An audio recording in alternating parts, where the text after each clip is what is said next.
Hey, it is that time. It is time to remodel this bathroom in my old school.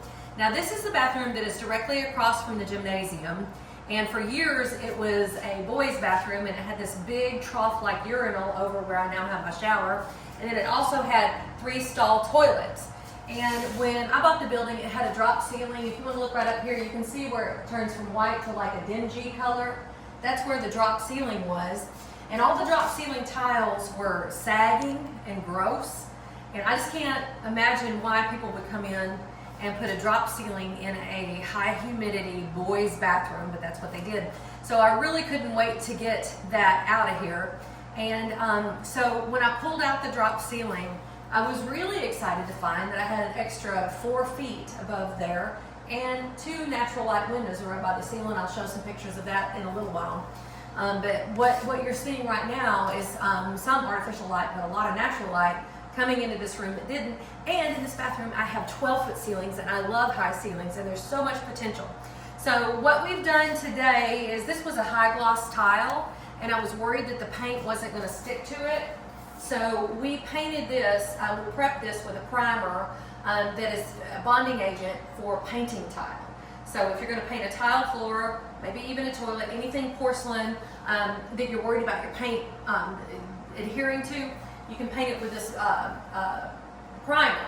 So that's what we did here, but I did not put the primer up here because this block has been painted over and over for years. I'm going to gamble that it's latex. I don't think it's an oil-based paint, so I think my latex paint is going to go right over the top of it.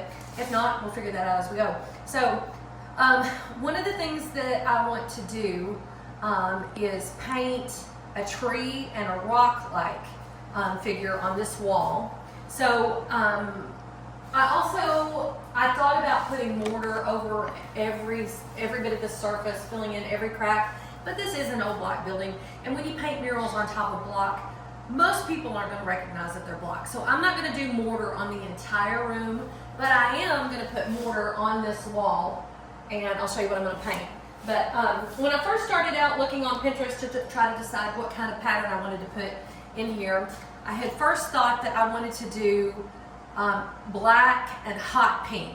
There are the coolest vintage bathrooms that are in those 2 colors, and they're beautiful. And so I was headed that direction, but the more I started looking, I'm always drawn to the greens, the natural greens, the leafy greens.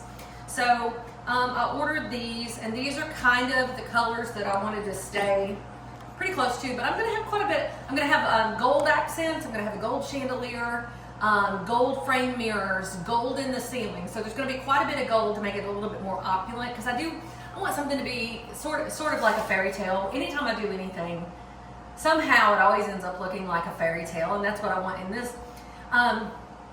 Last year I planted a cherry blossom tree, or a cherry tree, and you know Japan is famous for the cherry trees. In Washington DC, it's the cherry trees that are beautiful every year.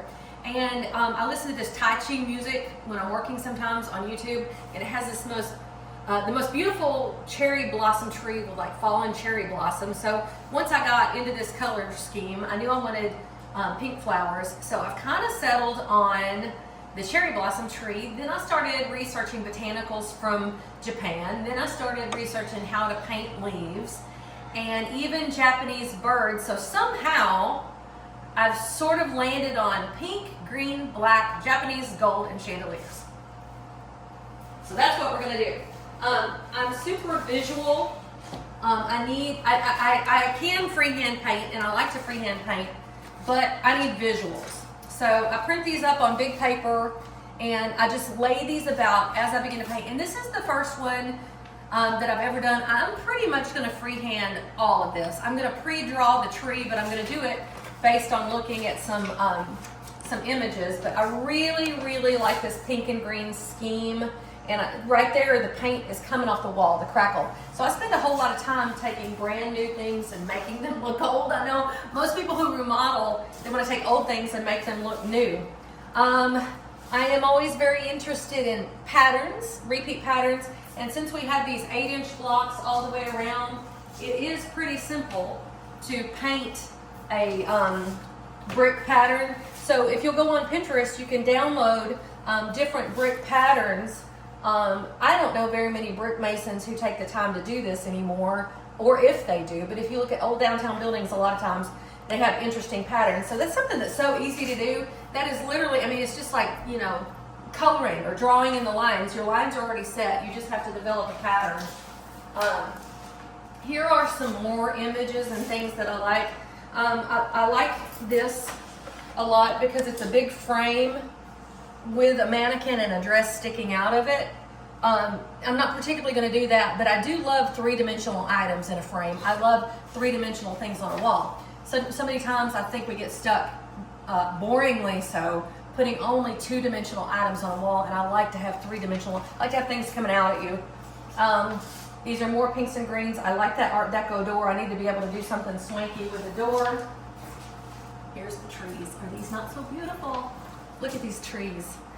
So there's something in here. I'm really loving this one that's on the rock.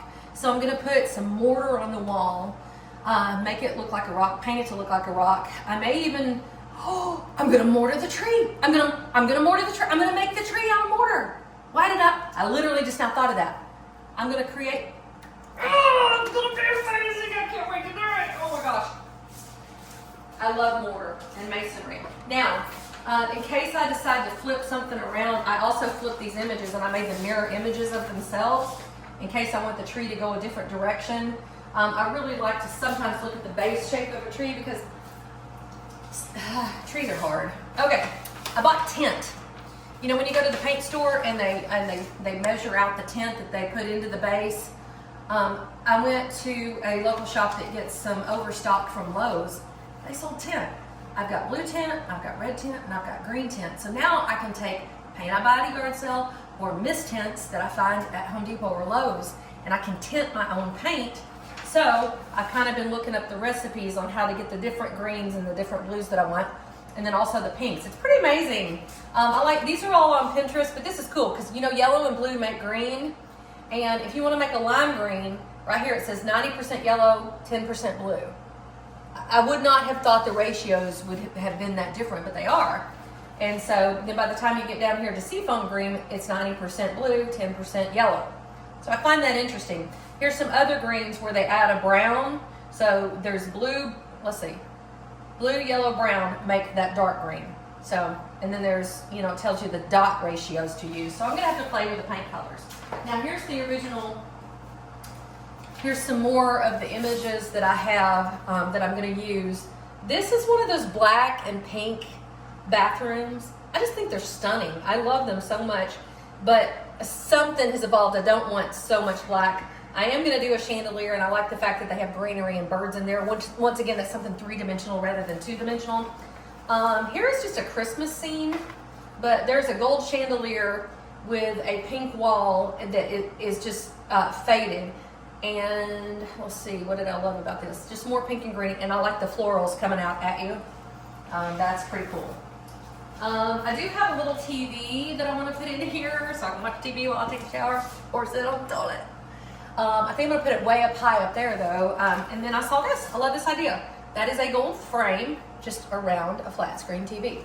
So I'm going to replicate that. And then here are the trees. So let's look at the, let's come on in here and look at the rest of the bathroom. I want to show you.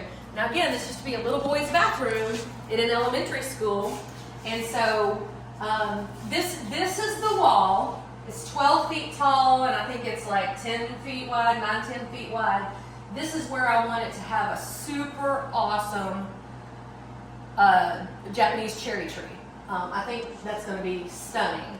Now, there were 3 stalls and 3 toilets here, and I'm going to try to disassemble this one as much as I can. I don't know how all this piping is going to work here, but we need to trim this pipe off and get that out of there, or I need to disguise it with a piece of furniture. Now, I have a giant schnauzer, and I'm going to breed her, and soon I'm building to a point, so bear with me. Whoa! It's still wet! Got paint pants on. I just touched that paint. I'm so dumb. I have a giant schnauzer, and I'm going to keep a couple of her babies, so hopefully I'm going to have 3 giant schnauzers before long. Let me tell you something. Loudly and often, they drink a lot of water. And my dog, she enjoys toilet water. I can have fresh water, water hose water. If she can have a toilet, that's what she loves. Grosses me out. When I go to the bathroom, she looks at me like she's being patient with me because she needs that toilet. She looks at me like I'm using her toilet.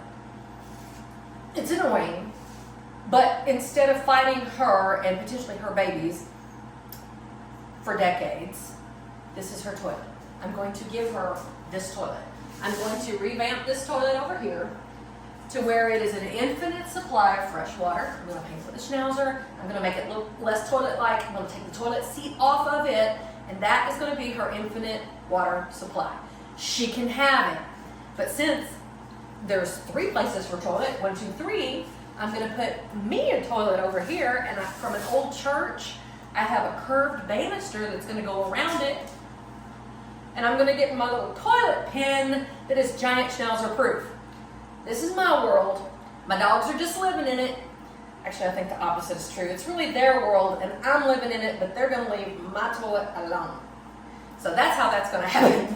But, okay, there was one bit of bad news. I found a really sexy toilet used. I love colored toilets, the old colored toilets.